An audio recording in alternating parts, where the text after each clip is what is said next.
Derivados financieros. El derivado financiero es un activo financiero el cual tiene su origen del activo que lo genera. Son instrumentos financieros que derivan su valor del valor y las características de uno o más activos subyacentes. Se pueden dividir en derivados que cotizan en bolsa y derivados por fuera del mercado. Características de los derivados financieros. Su valor cambia en respuesta a los cambios de precio del valor subyacentes. Se liquidará en una fecha futura. Pueden cotizarse en mercados organizados como las bolsas o extrabursátiles. No requiere una gran inversión inicial, o esta es muy pequeña en relación a la inversión necesaria si se quisiera negociar directamente con el activo subyacente. Se liquida generalmente en una fecha futura, es decir, a plazo.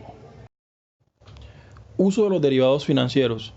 El principal uso de los derivados financieros son en cobertura, que se utilizan para reducir o eliminar el riesgo que se deriva de la fluctuación del precio del activo subyacente. Especulación. Se pretende obtener beneficio por las diferencias previstas en las cotizaciones, minimizando la aportación de fondos a la inversión. Arbitraje. Una operación genuina de arbitraje se basa en la ejecución de una estrategia acusada de intercambios en la que se produce un beneficio neto positivo. Instituciones que ofertan los derivados financieros. Las principales instituciones son los establecimientos de créditos, las sociedades comisionistas de bolsa, sociedades fiduciarias, sociedades administradoras de fondos de pensiones y cesantías, compañías de seguros, sociedades administradoras de inversión y el Banco de la República. A continuación hay un listado de los principales mercados de derivados en el mundo. Riesgos del uso de derivados financieros. Existen tres clases de riesgos, como lo son riesgo de mercado, riesgo de liquidez y riesgo de contraparte.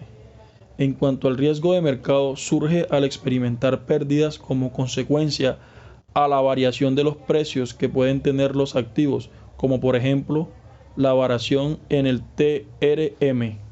El riesgo de liquidez se presenta cuando no se cumple con los flujos de caja esperados e inesperados vigentes y futuros.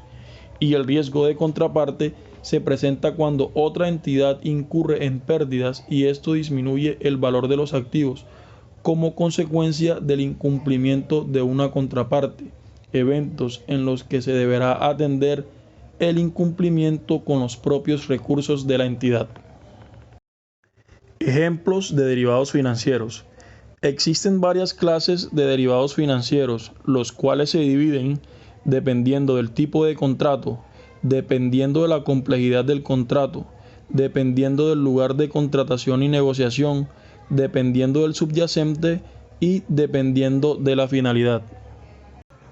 Los ejemplos más característicos son los aplicados en el subyacente. Estos son los swaps, los forwards, los contratos de futuros y opciones. En el caso de los swaps, son contratos entre dos partes para intercambiar flujos de pago en el futuro. El contrato define las fechas y las condiciones en las que se producirá este intercambio.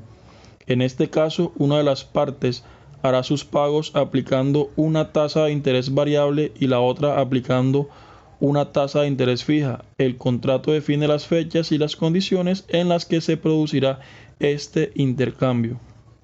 También están los forwards.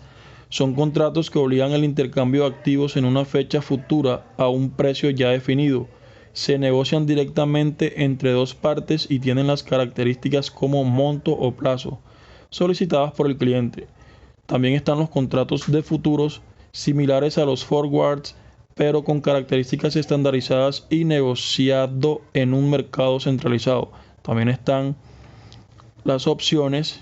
Una opción es un acuerdo entre dos partes que le otorga a un individuo la oportunidad de comprar o vender un valor a otro inversor en una fecha determinada. Se usan con mayor frecuencia para negociar operaciones sobre acciones, pero también pueden utilizarse para otras inversiones.